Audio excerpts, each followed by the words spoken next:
At KL Lay Global Business School, we turn the students of today into the leaders of tomorrow. Global KL Business School. So ఇప్పుడు Osmania development కోసం అని చెప్పేసి 1000 కోట్లు already కేటాయించింది కదా, అది ప్రభుత్వం నుండి వస్తలేదా లేకపోతే వచ్చినా ఇక్కడ అభివృద్ధి స్టార్ట్ అవ్వలేదా? అది ఏం చేస్తారు? నా పేరు RL Murthy, Osmania university research scholar and నిరుద్యోగ జేఏసీ రాష్ట్ర కన్వీనర్. ఈరోజు ఉస్మానియా యూనివర్సిటీలో నిరుద్యోగ జేఏసీ వివిధ విద్యార్థి సంఘాల ఆధ్వర్యంలో ర్యాలీ నిర్వహించడం. ప్రధానంగా రాష్ట్ర ప్రభుత్వం ఉస్మానియా యూనివర్సిటీ అభివృద్ధి కోసం 1000 కోట్లు కేటాయించింది. రాష్ట్ర ముఖ్యమంత్రి గారే ఉస్మానియా యూనివర్సిటీ ఆర్ట్స్ కాలేజ్కి వచ్చి బహిరంగ సభ పెట్టి తెలంగాణ రాష్ట్ర బడ్జెట్ 3 లక్షల కోట్లు, అందులో ఉస్మానియా యూనివర్సిటీ అభివృద్ధికి 1000 కోట్లు ఇవ్వడం పెద్ద సమస్య కాదు. 1000 కోట్లు ముఖ్యమంత్రి మన వీసీ గారు 100 కోట్లు అడుగుతున్నాడు. 100 కోట్లు కాదు, 1000 కోట్లు కాదు, ఎన్ని కోట్లు ఇచ్చినా ఉస్మానియా రుణం అనేది తక్కువ, కాబట్టి 1000 కోట్లు ఇస్తామని చెప్పారు. అది బడ్జెట్లో కూడా పెట్టారు. కానీ ఇప్పటికీ 1 రూపాయి కూడా ఉస్మానియా యూనివర్సిటీకి విడుదల కాలేదు. 6 నెలలు అవుతుంది. అందుకే మేము అడుగుతున్నాం, వెంటనే తక్షణమే ఉస్మానియా యూనివర్సిటీకి కేటాయించినటువంటి 1000 కోట్లు విడుదల చేయాలని కోరుతున్నాం.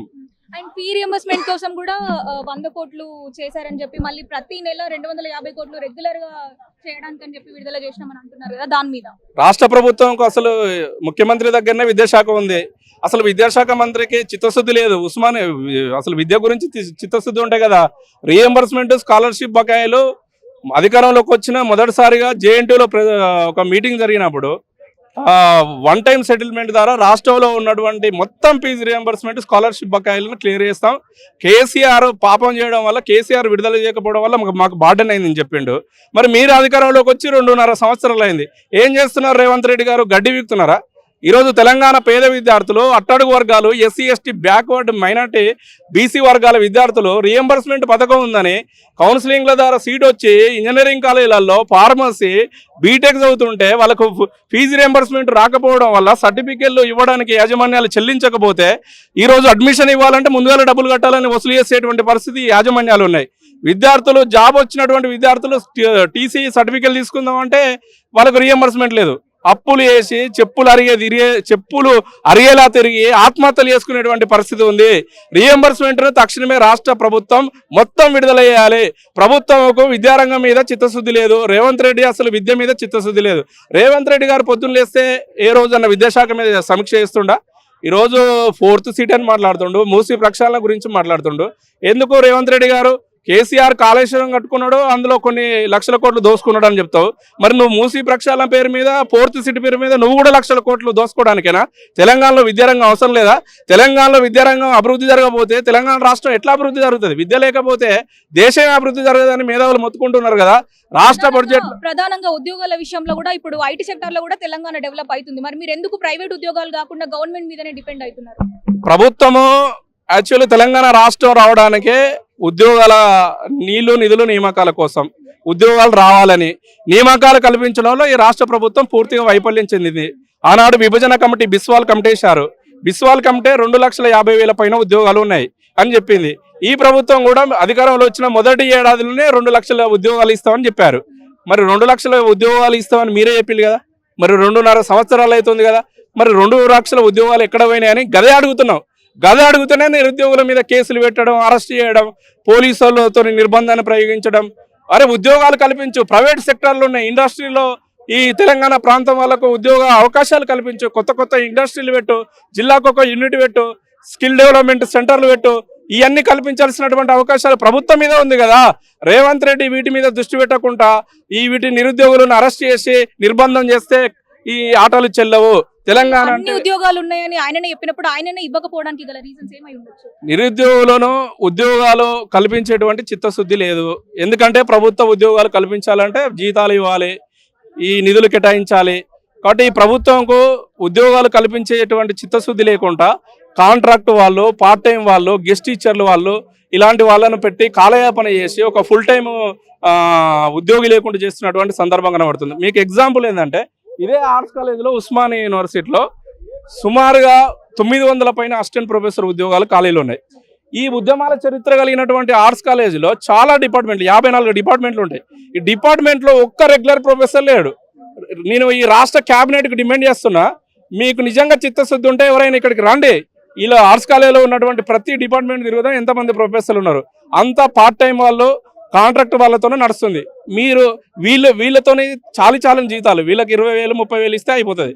ఒక పర్మనెంట్ ప్రొఫెసర్ నియమించాలంటే నిధులు ఎక్కువ కేటాయించాలి, వాళ్ళ జీతం ఎక్కువ ఉంటుంది.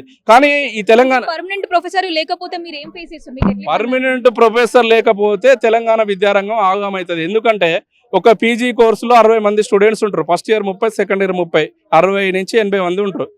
ఒక పర్మనెంట్ ప్రొఫెసర్ ఉంటేనే రీసెర్చ్ చేయడానికి అవకాశం ఉంటుంది. పిహెచ్డి చేయాలంటే పర్మనెంట్ ఫ్యాకల్టీ అంటేనే గైడ్షిప్ ఇవ్వడానికి అవకాశం ఉంటుంది. ఉస్మానియా యూనివర్సిటీకి యూజీసీ నుంచి న్యాక్ నుంచి గుర్తింపు రావాలంటే పర్మనెంట్ ప్రొఫెసర్లు ఉండాలి. యూజీసీ నుంచి నిధులు రావాలంటే పర్మనెంట్ ప్రొఫెసర్లు ఉండాలి. ఇక్కడ మంచి ఎడ్యుకేషన్ వాతావరణం ఉండాలి. ఐసీఎస్ఆర్ నుంచి నిధులు రావాలన్నా, ప్రాజెక్టులు రావాలన్నా, కేంద్ర ప్రభుత్వం నుంచి ఏవి రావాలన్నా ఇక్కడ పర్మనెంట్ ఫ్యాకల్టీ ఉండాలి, ఇన్ఫ్రాస్ట్రక్చర్ ఉండాలి, యూనివర్సిటీ అభివృద్ధి ఉండాలి, అకాడమిక్ వాతావరణం ఉండాలి. ఇవన్నీ ఏవి కలపకుండా మాటలు మాత్రం కోటలు దాటుతున్నాయి.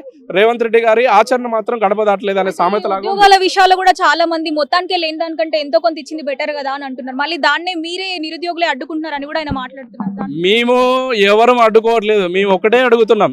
రాష్ట్రంలో పోలీసు ఉద్యోగాలు 20,000 పైన ఖాళీలు ఉన్నాయి. వాటన్నింటికి నోటిఫికేషన్ విడుదల చేయకుండా 5,000 ఒకసారి మళ్ళీ 5,000 అని కాలయాపన చేయకుండా మొత్తం ఉద్యోగాలకు నోటిఫికేషన్ విడుదల చేయాలని చెప్తున్నాం. మీరే చెప్పారు కదా, మీ జాతీయ నేత రాహుల్ గాంధీ గారు వచ్చి చెప్పారు కదా, 2 సంవత్సరంలో 1 సంవత్సరంలో 2 లక్షల ఉద్యోగాలు ఇస్తామని. యూత్ డిక్లరేషన్ ప్రియాంక గాంధీ గారు వచ్చి యూత్ డిక్లరేషన్ హామీ ఇచ్చారు. అంటే ఉద్యోగాలన్నీ ఒకటేసారి నోటిఫికేషన్ ఇవ్వకుండా దశల వారీగా ఇస్తే మీకు ఏమి ఇబ్బంది అవుతుంది? దశల వారీగా వీళ్ళకు ఆ డిక్లరేషన్ లేదు కదా, జాబ్ క్యాలెండర్ అనేది ప్రకటించలే. ఇప్పుడు వీళ్ళు ఏం చెప్పారంటే కేసీఆర్ ప్రభుత్వంలో జాబ్ క్యాలెండర్ లేదు, ఎప్పుడు ఉద్యోగాలు వస్తాయో తెలియక విద్యార్థులంతా ఆగమైళ్ళు లక్షల రూపాయలు ఖర్చు చేసుకొని ఇబ్బందులు పడ్డారని చెప్పారు. మరి మీరు అధికారంలో వచ్చి 2.5 సంవత్సరాలు అవుతుంది, ఎందుకు జాబ్ క్యాలెండర్ అమలు చేయట్లేదు?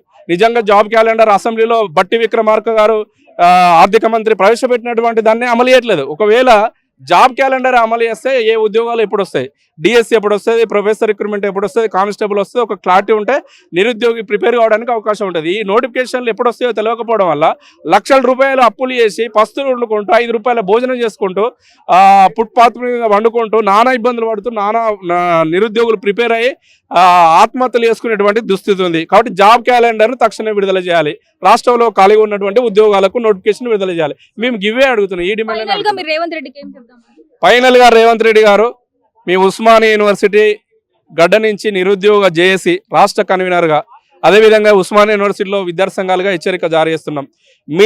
మీరు చెప్పినటువంటి హామీనే మేము మీ ముందు గుర్తు చేస్తున్నాం. 2 లక్షల ఉద్యోగాలు నోటిఫికేషన్లు ఎప్పుడు వేస్తావు?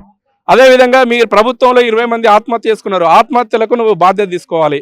అదేవిధంగా నిరుద్యోగ భృతి అమలు చేస్తామని చెప్పావు, ఎప్పటి నుంచి అమలు చేస్తావు అనేటువంటి విషయాన్ని చెప్పాల్సిన అవసరం ఉంది. అదేవిధంగా మీరు ఏమన్నారంటే అందరికి ఉద్యోగాలు ఇవ్వలేము, రుణాలు ఇస్తాం, రాజీవ్ యువ వికాస్ పథకం పెట్టినాం, దాని ద్వారా రుణాలు యూత్కి ఇస్తామని చెప్పారు. మరి అప్లికేషన్ పెట్టినటువంటి వాళ్ళు సుమారుగా 16 లక్షల మంది ఉన్నారు. మరి వాళ్ళకి ఎందుకు రాజీవ్ యువ వికాస్ నుంచి నిధులు ఇవ్వట్లేదు? కాబట్టి తక్షణమే నిధులు ఇవ్వాలి. ఇవన్నీ నువ్వు చేయకపోతే మాత్రం నీ ప్రభుత్వానికి, కేసీఆర్ ప్రభుత్వానికి నిరుద్యోగులు ఎట్లా గుణపాఠం చెప్పారో నీ ప్రభుత్వాన్ని కూడా గుణపాఠం చేస్తాం.